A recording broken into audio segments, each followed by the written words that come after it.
আসসালামু আলাইকুম, welcome back to my channel লিপি কুকিং রেসিপিতে সবাইকে স্বাগতম জানিয়ে শুরু করছি আজকে রেসিপি। আজ আমি আপনাদেরকে তৈরি করে দেখাবো চিকেন রোস্ট দেশি মুরগি দিয়ে। তো আপনারা যে কোনো মুরগি দিয়ে চিকেন রোস্টটা রান্না করতে পারেন। এই রেসিপিটি তৈরি করা খুবই সহজ, খেতে ভীষণ মজার, অল্প সময়ের মধ্যে তৈরি করে নেওয়া যায়। তো চলুন দেখে নেই পুরো রেসিপিটি। এখানে আমি চিকেন নিয়েছি 1 কেজি ওজনের একটা, তো রোস্টের সাইজ করে কেটে নিয়েছি। আর এখানে নিয়েছি আমি দেশি মুরগি। তো আপনারা যে কোনো মুরগি দিয়ে এই চিকেন রোস্টটা করতে পারেন। মুরগিটাকে আমি ভালো করে ধুয়ে পানি ঝরিয়ে নিয়েছি। এখন লবণ দিয়ে, এখানে আমি 1/2 চামচ লবণ দিয়ে চিকেনটা মাখিয়ে নিব। চিকেনটা মাখিয়ে 15 মিনিট রেস্টে রেখেছিলাম। এখন ভেজে নিব।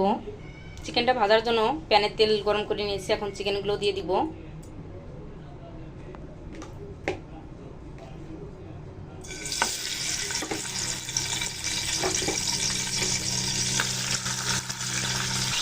চিকেনগুলো ভাজতে দিয়েছি, এক পাশ হয়ে গেলে আর এক পাশ উল্টে দিব। এই চিকেনটা বেশি ভাজা লাগে না, বেশি ভাজলে শক্ত হয়ে যায়।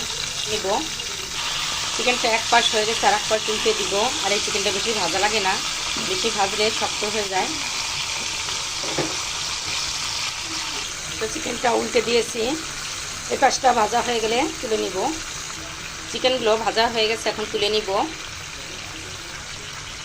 এই চিকেনটা বেশি ভাজলে শক্ত হয়ে যায়, এজন্য বেশি ভাজা যাবে না, মিডিয়াম ভেজে তুলে নিতে হবে। রোস্ট রান্না করার জন্য চিকেনগুলো আমি ভেজে নিয়েছি। কড়াইয়ে তেল গরম করে নিয়েছি। এখন দিয়ে দেবো গরম মশলা। এখানে নিয়েছি আমি এলাচ, দারচিনি, লং, তেজপাতা। তো জাস্ট 30 সেকেন্ডের মতো গরম মশলাটা ভেজে নিব। আর গরম মশলাটা এভাবে ভেজে নিলে সুন্দর একটা ফ্লেভার আসে। এখন দিয়ে দেবো পেঁয়াজ কুচি। পেঁয়াজটাকে ভেজে নিব। রোস্ট রান্না করার জন্য পেঁয়াজ, গরম মশলাটা ভেজে নিব।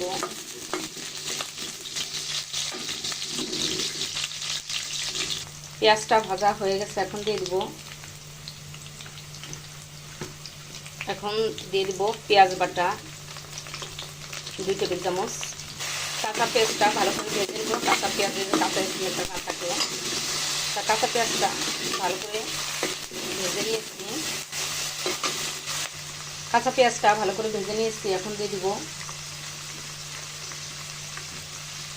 1 টেবিল চামচ রসুন বাটা, 1 টেবিল চামচ আদা বাটা, 1 চামচ জিরা বাটা, দিব লবণ। আর লবণটা দিলে কাঁচা মশলাটা ছিটবে না ভাজার সময়। যেহেতু আমি চিকেনটা লবণ দিয়ে মাখিয়ে ভেজে নিয়েছি, যে লবণটা কম দিয়েছি, আমি এখানে 1 চামচ লবণ দিয়েছি। আর রান্নার শেষে চেখে নিব লবণ ঠিক আছে কিনা। তো কাঁচা মশলাটা ভালো করে ভেজে নিব, কাঁচা মশলা যাতে কাঁচা স্মেলটা না থাকে।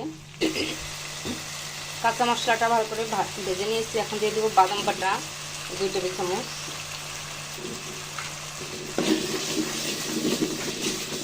বাদামটা দিয়ে ভালো করে কষিয়ে নেব। দেব 1 চামচ শুকনো মরিচের গুঁড়া,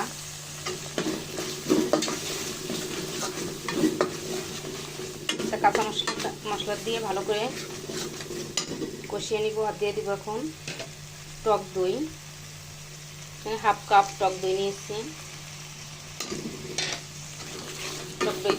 টক দইটা দিয়ে ভালো করে কষিয়ে নেব। দিয়ে দিব টমেটো সস 2 টেবিল চামচ। মশলাটা ভালো করে কষিয়ে নিয়েছি। এখন চিকেনগুলো দিয়ে দিব। চিকেনগুলো দিয়ে মশলার সাথে ভালো করে কষিয়ে নেব।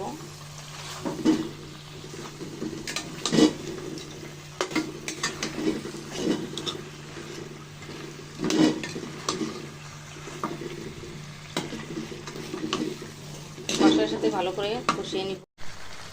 মশলার সাথে চিকেনটাকে ভালো করে কষিয়ে নিয়েছি। এখন চিকেনটা রান্না করার জন্য দিয়ে দিব দুধ। এখানে আমি 1 কাপ দুধ নিয়েছি। দুধটা দিয়ে নাড়াচাড়া দিয়ে মিশিয়ে নিব। দুধটা দিয়ে ভালো করে নাড়াচাড়া দিয়ে মিশিয়ে নিয়েছি। এখন দিয়ে দেবো কয়েকটা কাঁচামরিচ। কাঁচামরিচটা দিয়ে রোস্টটা রান্না হওয়ার জন্য ঢাকনা দিয়ে দিয়েছি। কয়েকটা কাঁচামরিচ আমি মাঝখান দিয়ে ভেঙে দিয়েছি। এখন ঢাকনা দিয়ে ঢেকে দিব রোস্টটা রান্না হওয়ার জন্য। তো ঢাকনাটা তুলে দেখাবো কেমন হয়েছে। ঢাকনাটা তুলে দেখাবো রোস্ট রান্নাটা কেমন হয়েছে। তো মাঝে মধ্যে নাড়াচাড়া দিয়ে নিয়েছি যদি লেগে না যায়। তো মশলাটা আমি যেভাবে মাখো রাখবো সেরকম আছে। রোস্টটা হয়ে আসছে। এখন দিয়ে দিব আমি হাফ চামচ গরম মশলার গুঁড়া,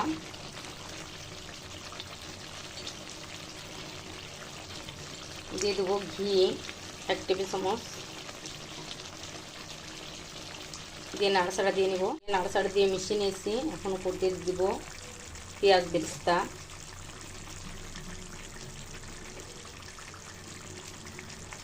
তো হয়ে গেল আমার চিকেন রোস্ট রান্না। তৈরি হয়ে গেল আমার চিকেন রোস্ট। তো বাসায় আপনারা ট্রাই করবেন আর কেমন হলো আমাকে কমেন্টস করে জানাবেন। আমার রেসিপিটি যদি আপনাদের ভালো লাগে আমার চ্যানেলটি সাবস্ক্রাইব করবেন, ফেসবুক পেজটি ফলো করে লাইক দিয়ে সাথে থাকবেন। সবাই ভালো থাকবেন। নতুন নতুন রেসিপি নিয়ে আবার আপনাদের সামনে হাজির হয়ে যাব। আমাদের জন্য দোয়া করবেন। আল্লাহ হাফেজ।